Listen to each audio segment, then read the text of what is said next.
Hello and welcome to कड़क cricket. मैं हूं आपके साथ पंकज भार्गव और मेरे साथ वो हैं जो शानदार हैं, जानदार हैं, लाजवाब हैं, बेमिसाल हैं, कड़क हैं, गजब के हैं, राजीव मिश्रा। राजीव देखिए, कल हमने बड़ी विस्तार से चर्चा की और आज वही होता नजर आ रहा है। 549, इतना विशाल स्कोर तो आज तक किसी भी ओपोनेंट ने नहीं दिया। इससे पहले शायद वो रिकॉर्ड ऑस्ट्रेलिया के नाम था। भारत की धरती पर इतना जी। बड़ा टारगेट दे दिया है। और बहुत क्लेवरली जिस बात की तरफ आपने इशारा किया था राजीव, कि वो एक ऐसा टारगेट रखेंगे कि फिर बस उनको दबाव बनाना है भारत की टीम पर और दनादन आउट करते जाना है। 2 विकेट भी झटक लिए हैं और अब कुछ जी आस उम्मीद बाकी नजर आ नहीं रही मुझे। बिल्कुल ना, मुझे तो लग रहा है पंकज भाई आपसे सीखने की जरूरत है गौतम गंभीर को। जिस तरह आप होमवर्क करके आते हैं शो के लिए, अगर वो इतना ही अच्छा होमवर्क करके इस टेस्ट सीरीज में आते तो इतनी दुर्गत नहीं होती। बीच बाजार कहते हैं ना, किसी की इज्जत अगर लुट रही है तो वो सिर्फ टीम इंडिया है। अगर आप देख लें जिस तरह से विशाल स्कोर बनाया, और जैसा आपने कहा पंकज भाई, और कल मैंने, आपको याद होगा कि मैंने कहा था कि दक्षिण अफ्रीका बिल्कुल भारत को आउटप्ले कर देगा इस गेम से, यानी कि इतना बड़ा स्कोर बना देगा जहां से आप मैच जीतने के बारे में नहीं सोच सकते। या तो आप टेस्ट मैच हारेंगे या फिर आप टेस्ट मैच अच्छा खेल के ड्रॉ कर सकते हैं, जिसकी उम्मीद बहुत कम है। और ये मास्टर स्ट्रोक है दक्षिण अफ्रीका का, क्योंकि वो सीरीज जीतने जा रहे हैं पंकज भाई। टेस्ट मैच जीतने का उनका इरादा तो बहुत बात का है। उनका पहला काम क्या है? पहला टेस्ट मैच वो जीत चुके हैं, दूसरे टेस्ट मैच में अपने आप को एक ऐसी जगह लाके खड़ा कर देना जहां से वो टेस्ट मैच हारे ना। और 549 रनों का लक्ष्य इस बात की तरफ साफ इशारा कर रहा है कि वो टेस्ट मैच हारने नहीं जा रहे। तो ये बहुत बड़ी प्लानिंग थी, और यहाँ पे बहुत तारीफ करनी चाहिए टेम्बा बउमा की, जिनको बौना तो कहा गया था, लेकिन उन्होंने अपने कद से इतना विशालकाय काम किया है। हिस्ट्री क्रिएट करने जा रहे हैं पंकज भाई। आज तक कोई भी दक्षिण अफ्रीका का कप्तान टेस्ट सीरीज जीता नहीं भारत में। तो आप देखिए, वर्ल्ड टेस्ट चैंपियनशिप जिताना, फिर भारत को आके भारत में हराना, जैसे काम की दहलीज पर खड़े हैं। तो आपने बिल्कुल सही कहा कि दबाव बनाया दक्षिण अफ्रीका ने इस पूरे टेस्ट मैच में। एक भी सेशन ऐसा नहीं था जो भारत कहे कि मैंने जीता है। हर सेशन दक्षिण अफ्रीका ने डोमिनेट किया। और अंत में अगर आप देखें, 27 रन पे 2 विकेट गिर चुके हैं टेस्ट मैच के चौथे दिन। 90 ओवर का खेल बाकी है और 8 विकेट लेना है। 90 ओवर खेलते तो मुझे हाल फिलहाल भारतीय टीम नहीं दिख रही है। बिल्कुल। और राजीव देखिए, मैं बहुत सीरियस मेरे को एक चीज बहुत खराब लगी थी, रेसिस्ट रिमार्क करना।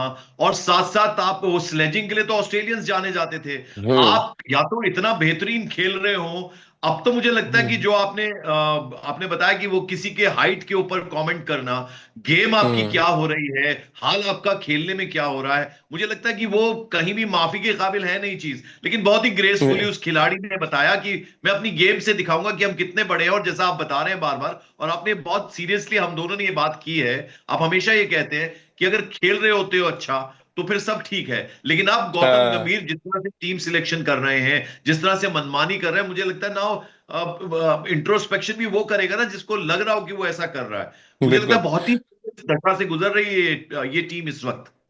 बिल्कुल पंकज भाई। और देखिए, बॉडी शेमिंग करने आप गए थे और खुद आप शेमफुल होके मैदान से हर बार वापस आ रहे हैं, तो इससे शर्मनाक स्थिति हो नहीं सकती। इतनी लाचार भारतीय टीम मैंने कभी नहीं देखी, जो भारतीय सरजमी पर इतना खराब क्रिकेट खेल रही हो कि आपको हर सेशन में आपको बेइज्जत करके जो मेहमान टीम आई है वापस आपको ड्रेसिंग रूम भेजती है, और आप बेशर्मों की तरह फिर सिर उठा के वापस मैदान पे आते हैं और फिर खराब खेलते हैं। तो सुधार की कोई गुंजाइश तो नजर आ नहीं रही है इस टीम में। वो चाहे आप बॉलर्स को देख लें, चाहे बैट्समैन को देख लें। आज का ही मैच देख लें पंकज भाई, जब ट्रिस्टन स्टब्स और टोनी डी जॉर्जी बैटिंग कर रहे थे, ऐसा लग रहा था भारतीय बिल्कुल। गेंदबाजी में दम ही नहीं है। ऋषभ पंत के शोल्डर्स डाउन है। गेंदबाज लग रहा है फॉर्मेलिटी के लिए गेंदबाजी कर रहे हैं। नीतीश रेड्डी क्यों खेल रहे हैं टीम में पता नहीं है। इतना बहकी हुई टीम, इतनी बेहाल टीम मैंने अपनी लाइफ में पहली बार देखी है, जिसको ना तो अपनी मंजिल के बारे में पता है, ना रास्ता पता है कैसे मंजिल तक पहुंचना है, और किसको साथ लेके चलना है। ये मतलब ऐसी अजीबोगरीब टीम है जिसके बारे में क्या बात करी जाए। अब आप देखिए ना, दो सबसे एक्सपीरियंस आपके ओपनर्स जो हैं किस तरह से आउट हुए लगातार। यशस्वी जायसवाल एक ही बॉलर पे इस सीरीज में 4 इनिंग खेली है, 3 बार आपको मार्को एंसन ने आउट कर दिया, सेम उसी तरह से। यानी आपके हाँ। बैटिंग कोच सुधांशु कोटक कुछ काम नहीं कर रहे हैं, हेड कोच को कुछ पल्ले नहीं पड़ रहे, इसी कमरे से बाहर नहीं निकलना है उनको। तो मतलब ऐसी टीम से आप क्या अपेक्षा कर सकते हैं? यहाँ पे तो मुझे बार बार अब याद आता है कि गौतम गंभीर और रोहित शर्मा के साथ जो काम किया हमारे चीफ सेलेक्टर और हेड कोच ने मिलकर, अब समय आ गया है। बार बार अब लगता है कि विराट कोहली को वापस बुलाया जाए, ड्रेसिंग रूम का थोड़ा माहौल ठीक करें, क्योंकि विराट होते तो इतनी बदतर वाली स्थिति तो मुझे नहीं लग रहा है कि कभी होती, कि हमें दक्षिण अफ्रीका पहले न्यूजीलैंड हरा के चली जाए, तब तो चलिए विराट रोहित खेल रहे थे। अब इस बार तो ऐसा लग रहा है कि दक्षिण अफ्रीका के बारे में हम लोगों ने सोचा ही नहीं था कि वो हमें 2-0 मार देंगे। अब तो 2-0 मारने की नौबत आ रही है, व्हाइट वॉश की नौबत आ चुकी है। बिल्कुल। और अगर अपने तर्कश में हम तीर देखें तो बड़े बड़े नाम हैं, जसप्रीत बुमराह, सिराज चोटिल भी हो गए हैं। अब वो हम्म। फील्डिंग करते हुए उनको चोट आई है। ऊपर से जितने बड़े बड़े गेंदबाजी में नाम है, वो चाहे रविंद्र जाडेजा हो, वो चाहे कुलदीप यादव हो, मुझे लगता है कि सब लोग एक्सपोज होते जा रहे हैं। और बल्लेबाजी की तो हम क्या बात करें, दोनों जो ओपनिंग पेयर था, अब फिर से वही हम्म। बात है कि साई सुदर्शन क्या कर लेंगे, ऋषभ पंत क्या कर लेंगे। इतना पहाड़ जैसा, माउंट एवरेस्ट जैसा स्कोर लगा दिया है स्कोर बोर्ड पे साउथ अफ्रीका की टीम ने।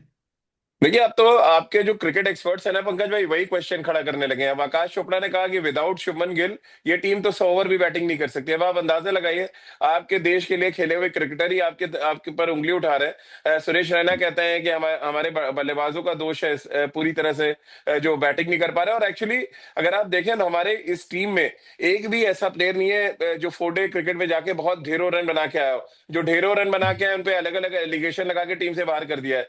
सरफराज पे बोला गया, वो खबरें लीक करते हैं। अरे भैया, खबर लीक भी करते हैं तो हमारे देश के सबसे बेहतरीन स्पिन खेलने वाले बल्लेबाज हैं, तो उनका उनका रन बनाना देश के लिए जरूरी है, या खबर लीक करना, वो तो बहुत दूसरा पहलू है। फिर आ जाइए करुण नायर पे, 600 रन बना चुके हैं पंकज भाई इस सीजन में अभी तक। बेचारे कल उन्होंने बहुत ही एक इमोशनल सा ट्वीट भी किया।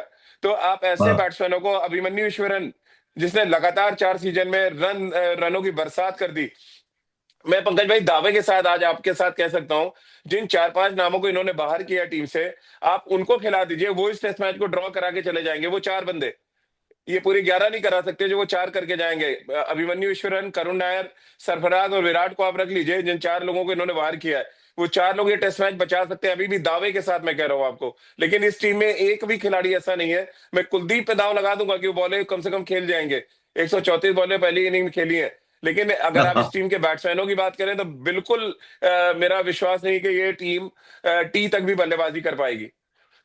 अच्छा राजीव, मैं थोड़ा इतिहास में जाता हूँ। इमरान खान का मुझे याद है कि उन्होंने संन्यास की घोषणा कर दी थी, वापस से वो आए थे और फिर कमाल हाँ। कर दिया था। क्या कहीं कोने में कुछ उम्मीद जगती है कि विराट कोहली और रोहित शर्मा से हाथ जोड़े जाए, उनके उनसे कहा जाए कि भैया आप हमारी डूबती नैया को जरा किनारे लगाइए।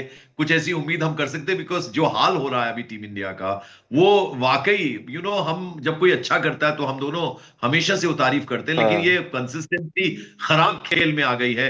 सबक नहीं ले रहे, एक के बाद एक के बाद एक इस तरह से परफॉर्मेंस कर रहे हैं। और अब मुझे उम्मीद लगती नहीं कि वो ड्रॉ भी करा पाएंगे। हार निश्चित लग रही है अब हाँ। कहीं ना कहीं।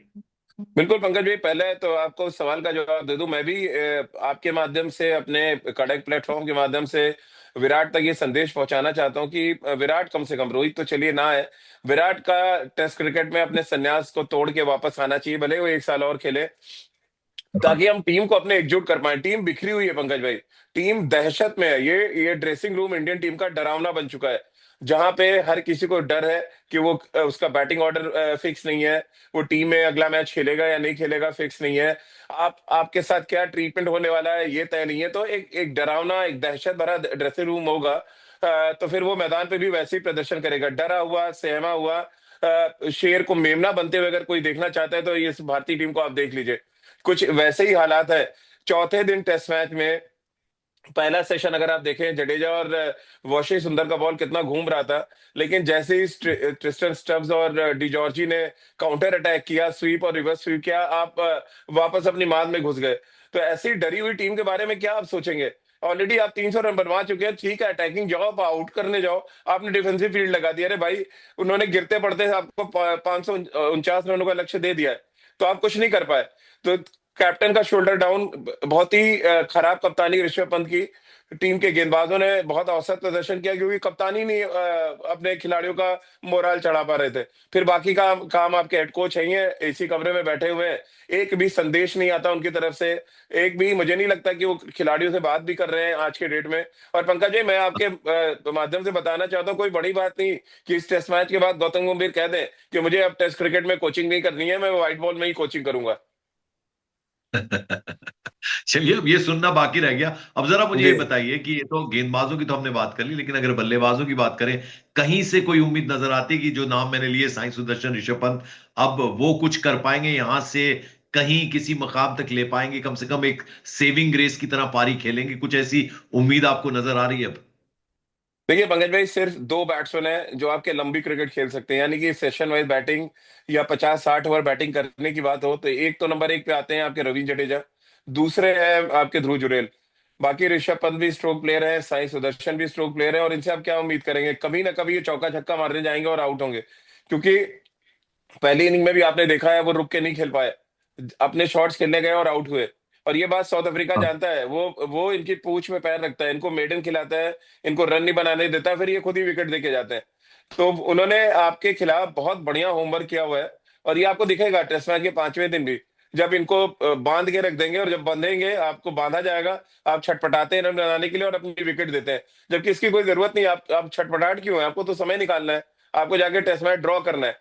आप ओवर, हर 5 ओवर 10 ओवर का एक टारगेट बनाए, हर हाफ एन आवर का एक टारगेट बनाए कि हाफ एन आवर निकालना है, फिर हाफ एन आवर निकालना है, और आप टेस्ट मैच बचा सकते हैं। कम से कम सीरीज हाथ से जाएगी, साख थोड़ी बहुत रह जाएगी, नहीं तो साख को भी राख होते ना, अब देर नहीं लगने वाली है। राजीव, फिर अब एक सीरियस सवाल ये भी है कि जो जितना पैसा है और जो लाइफस्टाइल है और जो एंडोर्समेंट्स हो रही हैं, क्या वो एक बड़ी वजह मानते हैं इतनी कैजुअल अप्रोच की, इतना कैजुअल क्रिकेट खेलने का? एक जमाना था टेस्ट मैच जो अच्छा खेलेगा उसका नाम होता था, अब इतने सारी और ऑप्शंस हैं, बहुत ही ज्यादा कैजुअल अप्रोच नजर आ रही है टीम की। देखिए पंकज भाई, इस सबसे बड़ा दोष तो यहाँ पे सिलेक्शन कमेटी का है। T20 फॉर्मेट के खिलाड़ियों को आप टेस्ट मैच खिलाएंगे तो फिर वो टेस्ट मैच में सरवाइव नहीं कर सकते। 20 ओवर की क्रिकेट खेलने वाले को आप 5 दिन में लाएंगे, माइंडसेट तो आपका 20 ओवर सही वाला ही बात। है। क्या आपको चौके छक्के मार रहे हैं जाके, आपको टाइम स्पेंड करना नहीं आता है? आप उंगली पे गिने हाँ। ना सारे, वॉशिंगटन सुंदर से गिनना शुरू कीजिए। वॉशिंगटन सुंदर आपके T20 के प्लेयर, फिर साई सुदर्शन T20 से आपकी टीम में आ गए, ध्रुव जुरैल आपकी T20 से आ गए। तो ये सारे T20 वाले प्लेयर आप लाके कब तक बचेंगे? तो यही हो रहा है भारतीय टीम के साथ। आपका माइंड, आपका जो सिलेक्शन का प्रोसेस ही गलत है, टीम खिलाने का हाँ। प्रोसेस गलत है। आप बताइए ना, नीतीश रेड्डी का क्या रोल है इस टीम में? यहाँ कोई बॉल सीमिंग कंडीशन तो है नहीं कि आपको बैकअप बॉलर एक चाहिए। आप उनकी जगह एक बिल्कुल। स्पेशलिस्ट बैट्समैन खिलाते, आप करुण नायर, सरफराज, अभिमन्यु ईश्वरन में से किसी भी एक को लाते और टीम में खिलाते, हाँ। तो तब तब हम आपको डिफेंड भी कर पाते कि नहीं आपने टीम सही चुनी है, टीम सही खिलाई है। एक गलत टीम खिला के, एक बेकार सी टीम खिला के आप सोच रहे हैं कि आपको कोई बैक करेगा, तो ये होने वाला नहीं है, क्योंकि अंत में देश हमारा हार रहा है, और अपने ही देश में अगर हमें हमें कोई आके बार बार हरा रहा है, तो फिर बहुत शर्मनाक स्थिति है इसमें भारतीय क्रिकेट के लिए। शुभमन गिल क्या लगता है किस मानसिक स्थिति से गुजर रहे होंगे अभी, राजीव? देखिए, अब रेगुलर कैप्टन तो है ही है, वो जिम्मेदारी तो उनकी भी बनती है, और पहले मैच में वो इंजर्ड हो गए थे, और सोच रहे होंगे कि काश वो इंजेक्शन लगा के ही खेल गए होते, तो वो टेस्ट मैच अगर जीते होते तो यहाँ हार भी जाते तो नहीं खलता। लेकिन अब सीरीज तो आपके हाथ से जाने वाली है, देखिए वो WTC के बड़े इंपॉर्टेंट पॉइंट्स भी आपके हाथ से जाएंगे। तो ओवरऑल तो भारतीय क्रिकेट का जो ग्राफ है, 7 टेस्ट मैच में अगर पंकज भाई 4 मैच हार जाए आप अपने ही देश में, तो मतलब इससे खराब स्थिति क्या हो सकती है भारतीय क्रिकेट के लिए? अब जरा यहां से एक पॉजिटिव नोट पे मैं इस पूरी डिस्कशन को, मेरी और आपकी, राजीव, खत्म करना चाहता हूं। तो क्या पॉजिटिव यहां से लें, क्या करना चाहिए सिलेक्टर्स को, खिलाड़ियों को, अपनी सोच को, इस कैजुअल अप्रोच को कैसे पीछे छोड़ना चाहिए, जो कि क्रिकेट की बेहतरी के लिए, टीम इंडिया के लिए बहुत अच्छी बात होनी होगी? देखिए पंकज भाई, अभी जो हमारी टीम में कुछ यंगस्टर्स हैं जो 5 6 दिन खेलने आएंगे, जैसे साई सुदर्शन के लिए बहुत बड़ा मौका है हीरो बनने का। अगर आप 2 सेशन भी बैटिंग करते हैं, यानी आप लंच तक बैटिंग करते हैं, नॉट आउट जाते हैं, तो कम से कम आप दिखा पाएंगे कि आप टेस्ट मैच के लिए तैयार है। अदरवाइज ये उनका आखिरी टेस्ट मैच हो सकता है।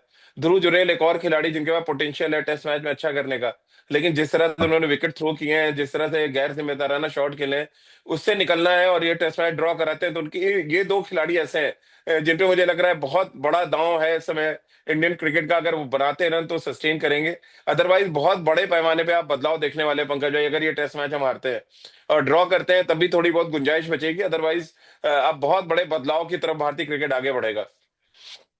तो चलिए, हम आखिर में यही कहेंगे कि कम से कम हार से बचे, ड्रॉ करवाएं तो एक सेविंग ग्रेस जरूर रह जाएगी। हाँ। ऐसी ही एक और विषय पर अब चूंकि कल के दिन फिर से हमें डिस्कशन करनी होगी, और हम उम्मीद करते हैं कि जो नाम लिए ध्रुव जुरैल, साई सुदर्शन, वो कम से कम लाज बचा लें, ड्रॉ करें। हम्म। हालांकि फिर भी सीरीज हम 1-0 से हारेंगे। बहुत बहुत शुक्रिया जुड़ने के लिए Rajiv, and thank you so much कड़क के तमाम व्यूअर्स को।